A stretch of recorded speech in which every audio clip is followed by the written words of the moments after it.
اللہ رب العزت فضل فرمائے۔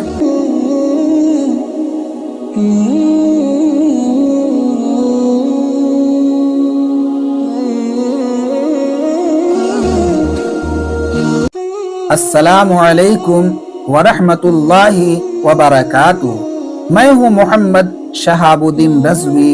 امید کہ آپ تمامی لوگ اللہ رب العزت کے فضل و کرم سے بہت اچھے ہوں گے۔ پیارے اسلامی بھائیوں، اگر آپ ظہر کی نماز پڑھنے کا ارادہ رکھتے ہیں اور نماز ظہر پڑھنے کے لیے آپ کھڑے ہو گئے، مگر نیت کرنے میں زبان سے نماز ظہر کے بجائے لفظ اثر نکل جائے تو آپ کی جو نماز ہوگی وہ ظہر کی نماز ہوگی یا پھر آپ کی نماز اثر کی مانی جائے گی۔ اس لیے کہ ایسا کبھی کبھی اتفاق ہو جاتا ہے کہ انسان جب نماز کے لیے کھڑا ہوتا ہے تو جس نماز کے لیے آدمی کھڑا ہوتا ہے وہ نماز کے بجائے دوسری نماز کی نیت زبان سے نکل جاتی ہے۔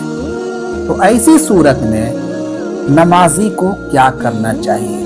نیت کو ختم کر دینا چاہیے یا تسلسل باقی رکھنا چاہیے، نماز کو مکمل کرنا چاہیے؟ تو پیارے اسلامی بھائیوں، اس میں گھبرانے کی ضرورت نہیں ہے۔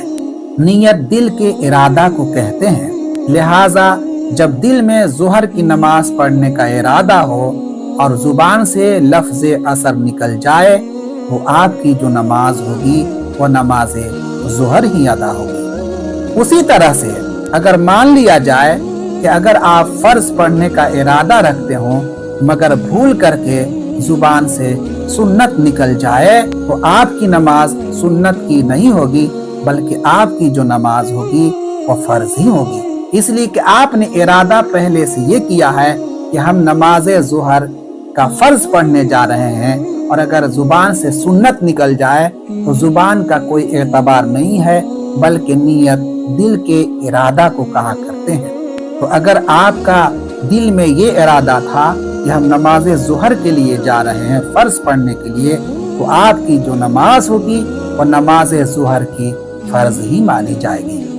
اسی طرح سے کسی نماز میں بھی جو نماز کا وقت ہے آپ ارادہ کر کے نکلے ہیں اور زبان سے دوسرے وقت کی نماز کی نیت زبان پر اگر آ گئی تو نماز آپ کی وہی ہوگی جو آپ کے دل میں ارادہ تھا کہ ہم فلاں وقت کی نماز پڑھنے جا رہے ہیں، فلاں نماز پڑھنے جا رہے ہیں، آپ کی وہی نماز ہوگی اور آپ کی نماز میں کوئی خرابی نہیں آئے گی اور ثواب میں کوئی کمی نہیں آئے گی۔ پیارے اسلامی بھائیوں، خلاصہ یہ ہے کہ نیت میں زبان کا اعتبار نہیں ہوتا ہے بلکہ دل میں جو ارادہ ہو اسی کا اعتبار کیا جاتا ہے۔ تو پیارے اسلامی بھائیوں، اگر آپ کے ساتھ ایسا کوئی واقعہ پیش آتا ہے تو آپ کو گھبرانے کی ضرورت نہیں ہے، آپ کو نیت توڑنے کی ضرورت نہیں ہے بلکہ آپ کو نماز مکمل کرنا چاہیے۔